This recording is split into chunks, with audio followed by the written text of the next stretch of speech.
Hello and welcome to pro learner. স্বপ্ন তোমার, দায়িত্ব আমাদের। আজকের বিষয় জিকে অফ দ্য ডে।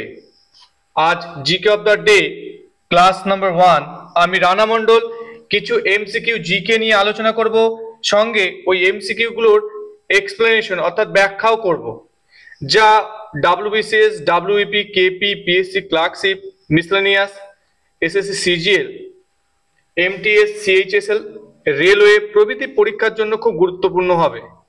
চলো শুরু করা যাক। প্রথম প্রশ্ন, কেরালা রাজ্যের উপকূল ভাগ কি নামে পরিচিত? কেরালা রাজ্যের উপকূল ভাগ কি নামে পরিচিত? দেখো এখানে অপশন আছে করমণ্ডল উপকূল, মালাবার উপকূল, কোঙ্কণ উপকূল, উৎকল উপকূল। কেরালা রাজ্যের উপকূল ভাগ আমরা জানি মালাবার। দেখো আমরা যদি বেসিক ভাবে দেখি তাহলে দেখছি কেরালা রাজ্যের উপকূল রেখাকে কি বলা হচ্ছে? মালাবার। কেরালা রাজ্যের উপকূল রেখাকে বলা হচ্ছে মালাবার। গোয়া রাজ্যের উপকূল রেখাকে বলা হচ্ছে কোঙ্কণ উপকূল। আচ্ছা, ওড়িশা রাজ্যের উপকূল রেখাকে বলা হচ্ছে উৎকল উপকূল। আর তামিলনাড়ুর হচ্ছে করমণ্ডল উপকূল। এবং কেরালার হচ্ছে মালাবার উপকূল। এক কথায় আমরা যেটা বলে থাকি যে কেরালা রাজ্যের উপকূল রেখা হচ্ছে মালাবার, গোয়ার কোঙ্কণ, তামিলনাড়ুর করমণ্ডল উপকূল, ওড়িশার উৎকল উপকূল। ওকে, এবার দেখে নি আমাদের উপকূল রেখাটা একটু দেখে নি। ভারতের উপকূল রেখা দুই রকম ভাবে বলা হয়। একটা হচ্ছে মূল ভূখণ্ডের উপকূল রেখা এবং সম্পূর্ণ উপকূল রেখা। ভারতের মূল ভূখণ্ড বলতে এই অংশটাকে, যে ইয়েলো কালার যে বর্ডার দেখতে পাচ্ছি, এই অংশটাকে হচ্ছে ভারতের মূল ভূখণ্ডের উপকূল রেখা, তাই না? তার মানে কিরকম হচ্ছে এখানে? এখানে তুমি দেখতে পাচ্ছ প্রথমে হচ্ছে তোমার এখানে গুজরাট, তারপর মহারাষ্ট্র, তারপর মহারাষ্ট্র আর কর্ণাটকের মধ্যে গোয়া, কেরালা, তামিলনাড়ু, তারপর হচ্ছে অন্ধ্রপ্রদেশ, ওড়িশা, পশ্চিমবঙ্গ। এই রাজ্যগুলি বরাবর যে উপকূল রেখা হচ্ছে মূল ভূখণ্ডের উপকূল রেখা। এই মূল ভূখণ্ডের উপকূল রেখা হচ্ছে 6100 কিমি। 6100 কিমি। কিন্তু যখন আমাদের এই মূল ভূখণ্ডের বাইরেও এদিকে আরব সাগরে লাক্ষাদ্বীপ এবং বঙ্গোপসাগরে হচ্ছে আন্দামান নিকোবর দ্বীপপুঞ্জ রয়েছে, যখন এই দ্বীপগুলোর উপকূল রেখাও ধরবো তখন ভারতের মোট উপকূল রেখা বেরোবে। ভারতের মোট উপকূল রেখা যখন দাঁড়াবে তখন লাক্ষাদ্বীপ এবং আন্দামানকে ধরে 7516.6। ওকে, নেক্সট বিষয় দেখো, Darjeeling Himalayan railway. Darjeeling Himalayan railway কত সালে ইউনেস্কো ওয়ার্ল্ড হেরিটেজ সাইটের তকমা পায়? দেখো ভারতে অ্যাজ অফ নাও 43টি ইউনেস্কো ওয়ার্ল্ড হেরিটেজ সাইট রয়েছে। কয়টি? 43টি ভারতে ইউনেস্কো ওয়ার্ল্ড হেরিটেজ সাইট রয়েছে। তার মধ্যে একটা হচ্ছে দার্জিলিং, যেটা পশ্চিমবঙ্গে অবস্থিত। এই দার্জিলিং 1999 সালে ইউনেস্কো ওয়ার্ল্ড হেরিটেজ সাইটের তকমা পাচ্ছে। কত সালে? 1999 সালে ইউনেস্কো ওয়ার্ল্ড হেরিটেজ সাইটের তকমা পাচ্ছে। তাহলে পশ্চিমবঙ্গে বর্তমানে কতগুলো ইউনেস্কো ওয়ার্ল্ড হেরিটেজ সাইট রয়েছে? 3টে। একটা হচ্ছে সুন্দরবন, যেটা পশ্চিমবঙ্গের দক্ষিণ 24 পরগনাতে অবস্থিত, দার্জিলিং হিমালয়ান রেলওয়ে, আর একটা হচ্ছে শান্তিনিকেতন, বীরভূমে। এই সুন্দরবন ন্যাশনাল পার্ক পশ্চিমবঙ্গের প্রথম ইউনেস্কো ওয়ার্ল্ড হেরিটেজ সাইট 1987 সালে। এটা প্রাকৃতিক বিভাগে এই Sundarban national park world heritage site ঘোষিত হয়েছে। দার্জিলিং হিমালয়ান রেলওয়ে 1999 সালে সাংস্কৃতিক বিভাগে। আর শান্তিনিকেতন সবথেকে লেটেস্ট পশ্চিমবঙ্গে যেটা ইউনেস্কো ওয়ার্ল্ড হেরিটেজ সাইট, সেটা হচ্ছে বীরভূমের শান্তিনিকেতন 2023 সালে সাংস্কৃতিক বিভাগে ইউনেস্কো ওয়ার্ল্ড হেরিটেজ সাইট ঘোষিত হয়েছে। দেখো আমরা দেখে নিই, এটা সুন্দরবন ন্যাশনাল পার্ক, তারপর হচ্ছে এটা দার্জিলিং হিমালয়ান রেলওয়ে 99, তারপর হচ্ছে শান্তিনিকেতন 2023।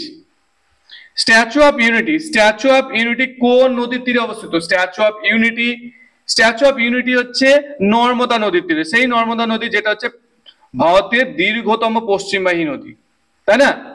আর আমরা বলি নর্মদা নদীকে কি বলি? মধ্যপ্রদেশ এবং গুজরাটের লাইফ লাইন। দেখো স্ট্যাচু অফ ইউনিটির প্রথম কথা, এটা হচ্ছে সর্দার বল্লভভাই প্যাটেলের একটা মূর্তি। এটা পৃথিবীর উচ্চতম স্ট্যাচু, যার উচ্চতা হচ্ছে 182 মিটার। এই মূর্তিটি তৈরি করেছে রাম ভি সুতার, আর এটা স্বাধীনতা সংগ্রামী সর্দার বল্লভভাই প্যাটেলের একটি মূর্তি, এটা গুজরাটে নর্মদা নদীর তীরে অবস্থিত। এবার প্রশ্ন হচ্ছে সর্দার বল্লভভাই প্যাটেল কে? ইনি হচ্ছেন ভারতের প্রথম উপপ্রধানমন্ত্রী ছিলেন। এরা পরীক্ষাতে বারবার প্রশ্ন দেয়, ভারতের প্রথম উপপ্রধানমন্ত্রী কে ছিলেন? সর্দার বল্লভভাই প্যাটেল। এবং ভারতের প্রথম স্বরাষ্ট্রমন্ত্রীও ছিলেন সর্দার বল্লভভাই প্যাটেল, যাকে ভারতের লৌহ মানব বলা হয়, আয়রন ম্যান অফ ইন্ডিয়া বলা হয়। তার পিছনে কারণ আছে। কারণটা হচ্ছে ভারত যখন স্বাধীন হয় তখন ভারতে কম বেশি 562টা স্বাধীন রাজ্যের অস্তিত্ব ছিল। সেই রাজ্যগুলোকে ইউনাইটেড করে, ঐক্যবদ্ধ করে যে বর্তমান ভারতের রূপ তিনি দিয়েছেন, তার জন্য সর্দার বল্লভভাই প্যাটেলকে বলা হয় iron man of India. Next বিষয় দেখো, H1N1 ভাইরাসের কারণে নিচে কোন রোগ হয়? Swine flu. H1N1 virus actually এটা হচ্ছে শুয়োর বা শূকর থেকে এই ভাইরাসের উৎপত্তি। এখান থেকে হচ্ছে H1N1 ভাইরাস থেকে সোয়াইন ফ্লু রোগ হচ্ছে, তার জন্য একে বলা হয় পিগ ইনফ্লুয়েঞ্জা। পিগ ইনফ্লুয়েঞ্জা কেন বলছে? যে কারণে এর উৎস হচ্ছে কি শুয়োর বা শূকর। আচ্ছা, এখানে কি হচ্ছে, মানুষের শ্বাসযন্ত্রকে এফেক্ট করছে। এই সোয়াইন ফ্লু কাকে এফেক্ট করছে? মানুষের শ্বাসযন্ত্রকে এফেক্ট করছে। ওকে, আর যে ভাইরাসের দ্বারা এই সোয়াইন ফ্লু রোগটা হচ্ছে সেটা হচ্ছে H1N1 ভাইরাস বা পিগ ইনফ্লুয়েঞ্জা। এর সঙ্গে একটা কোশ্চেন আমরা দেখে নেব, বার্ড ফ্লু। বার্ড ফ্লু হচ্ছে অ্যাভিয়ান ইনফ্লুয়েঞ্জা। এটা পাখিতে সাধারণত দেখা যায়, জেনারেলি হচ্ছে পোল্ট্রি, মুরগিতে এই রোগ দেখা যায়। এই বার্ড ফ্লু রোগের যে কারণ সেটা হচ্ছে H5N1। H5N1 ভাইরাসের কারণে বার্ড ফ্লু রোগ হয়।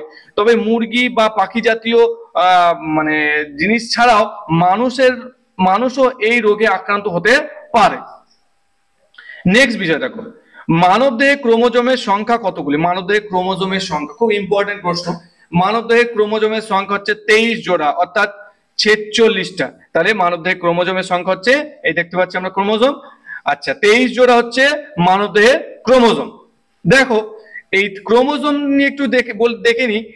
মানুষের দেহে স্বাভাবিক অবস্থায় ডিপ্লয়েড সংখ্যা ক্রোমোজোমের সংখ্যা হচ্ছে 23 জোড়া, অর্থাৎ 46টা, যার মধ্যে হচ্ছে 22 জোড়া বা 44টা হচ্ছে অটোজোম। 44টা হচ্ছে অটোজোম, 44টা অটোজোম, 22 জোড়া অটোজোম। দেখো এখানে অটোজোমটা দেখতে পাচ্ছি আমরা, এই যে এটুকু অটোজোম। আর বাকি দুটো যেটা থাকছে, এক জোড়া হচ্ছে সেক্স ক্রোমোজোম। তাহলে ক্রোমোজোম দুই রকম, অটোজোম এবং সেক্স ক্রোমোজোম। তা 44টা অর্থাৎ 22 জোড়া হচ্ছে অটোজোম এবং এক জোড়া অর্থাৎ দুটি হচ্ছে সেক্স ক্রোমোজোম। ওকে, ইবোলা ভাইরাসের নামকরণ ইবোলা নদীর নাম অনুসারে হয়েছে। এটা অবস্থান কোথাও? অর্থাৎ ইবোলা একটা খুব মারাত্মক একটা রোগ প্লাস ভাইরাস। এবার এই ইবোলা যে নামকরণ সেটা ইবোলা নদী থেকে হয়েছে। ইবোলার যে নদীটা সেটা আফ্রিকার একটা দেশ কঙ্গো প্রজাতন্ত্র, সেখানে অবস্থিত। তাহলে এই ইবোলা যে নদী, যার নাম অনুসারে ইবোলা ভাইরাসের নামকরণ হয়েছে, সেই ইবোলা নদীর অবস্থান হচ্ছে কঙ্গো প্রজাতন্ত্র। অ্যাকচুয়ালি হচ্ছে এই কঙ্গো প্রজাতন্ত্রে ইবোলা নদীর ধারে একটা গ্রাম ছিল, ইয়াম্বকু গ্রাম। এই ইয়াম্বকু গ্রামের প্রথমবার ইবোলা ভাইরাসের সন্ধান পাওয়া যায়। তা এখান থেকে এই ইবোলা ভাইরাসের নামকরণ করা হয়েছে, এই নদীর থেকেই ইন্সপিরেশনটা নেওয়া হয়েছে। এই যে কঙ্গো প্রজাতন্ত্র আমরা দেখছি কি মধ্য আফ্রিকাতে অবস্থিত একটি দেশ, রাজধানী ব্রাজাভিল। আচ্ছা, ইবোলা সম্পর্কে একটু জেনে নি। ইবোলা হচ্ছে একটা ভাইরাস ঘটিত রোগ। এটা দক্ষিণ সুদান এবং কঙ্গো প্রজাতন্ত্রে এই রোগটা প্রথম চিহ্নিত হয়। ওকে, নেক্সট বিষয় দেখো, জম্মু কাশ্মীরে সম্প্রতি নির্মিত হয়েছে পৃথিবীর সব থেকে উচ্চতম রেলওয়ে ব্রিজ, যার উচ্চতা হচ্ছে কত? 359 মিটার।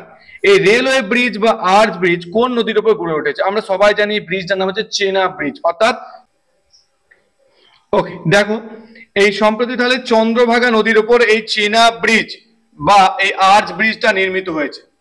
চেনাব ব্রিজটা নির্মিত হয়েছে এই চন্দ্রভাগা নদীর উপর। এটা হচ্ছে পৃথিবীর সব থেকে উচ্চতম রেলওয়ে ব্রিজ, যেটা জম্মু কাশ্মীরের রিয়াসি জেলাতে অবস্থিত, যেখানে আমরা সম্প্রতি দেখবো লিথিয়াম খনিও পাওয়া গেছে, যার উচ্চতা হচ্ছে 359 মিটার। 2022 সালে উদ্বোধন করা হয়েছে। ওকে, আচ্ছা, এই চেনাব হচ্ছে বা চন্দ্রভাগা হচ্ছে কার উপনদী? সিন্ধু। এই হচ্ছে সিন্ধু নদী। সিন্ধুর যে 5টা উপনদী তার মধ্যে একটা হচ্ছে কি চেনাব বা চন্দ্রভাগা। এই দেখো প্রথম হচ্ছে ঝিলম, তারপর চন্দ্রভাগা, তারপর রবি বা ইরাবতী, তারপর বিয়াস, শতদ্রু, এগুলো সব সিন্ধুর উপনদী। কুখ্যাত জালিয়ানওয়ালাবাগের হত্যাকাণ্ড কত তারিখে হয়? এটা খুব ইম্পর্টেন্ট ইন্ডিয়ান হিস্ট্রি একটা প্রশ্ন। এটা 13 এপ্রিল এই কুখ্যাত জালিয়ানওয়ালাবাগের হত্যাকাণ্ড হয়। বিষয়টা কি আমাদের জেনে রাখা দরকার। 1919 সালে ভারতবর্ষে, ব্রিটিশ ভারতে একটা আইন আসে, রওলাট আইন। এই রওলাট আইনে কি হচ্ছে, রওলাট আইনে বলা হচ্ছে শুধুমাত্র সন্দেহের বেসিসে কাউকে গ্রেপ্তার করা যেতে পারে এবং বিনা বিচারে তাকে শাস্তি বা কারারুদ্ধ করা যাবে। তা এই রওলাট আইনের বিরুদ্ধে সারা দেশ যখন উত্তাল, তখন কি হচ্ছে, সেরকম পাঞ্জাবের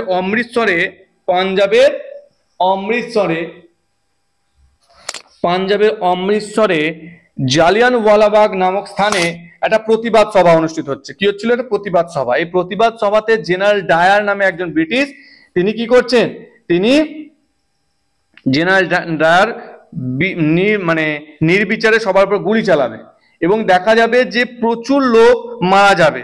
এই ঘটনা জালিয়ানওয়ালাবাগের হত্যাকাণ্ড নামে পরিচিত, যার প্রেক্ষিতে রবীন্দ্রনাথ ঠাকুর নাইট উপাধি ত্যাগ করেন এবং পরবর্তীকালে ব্রিটিশ গভর্নমেন্ট কি করেছিল, ব্রিটিশ গভর্নমেন্ট হান্টার কমিশন বলে একটা কমিশন গঠন করেছিল এই জালিয়ানওয়ালাবাগের হত্যাকাণ্ডের তদন্তের জন্য। ঠিক আছে? আচ্ছা, নিচের কোন অ্যাব্রিভিয়েশনটা ভুল? দেখো, প্রথমে দেখলাম কি ডিঅক্সিরাইবো নিউক্লিক অ্যাসিড ডিএনএ, ঠিক আছে। আরএনএ রাইবো নিউক্লিক অ্যাসিড, ঠিক আছে। এইচআইভি হিউম্যান ইমিউনোডেফিসিয়েন্সি ভাইরাস, ঠিক আছে। তাহলে উপরে সমস্ত তথ্যগুলি ঠিক। আমরা দেখে নেব, এই ডিএনএ হচ্ছে কি deoxyribo nucleic acid, RNA ribo nucleic acid, আর এইচআইভি হিউম্যান ইমিউনোডেফিসিয়েন্সি ভাইরাস। এই হিউম্যান ইমিউনোডেফিসিয়েন্সি ভাইরাসের কারণে এইডস রোগের সৃষ্টি হয়।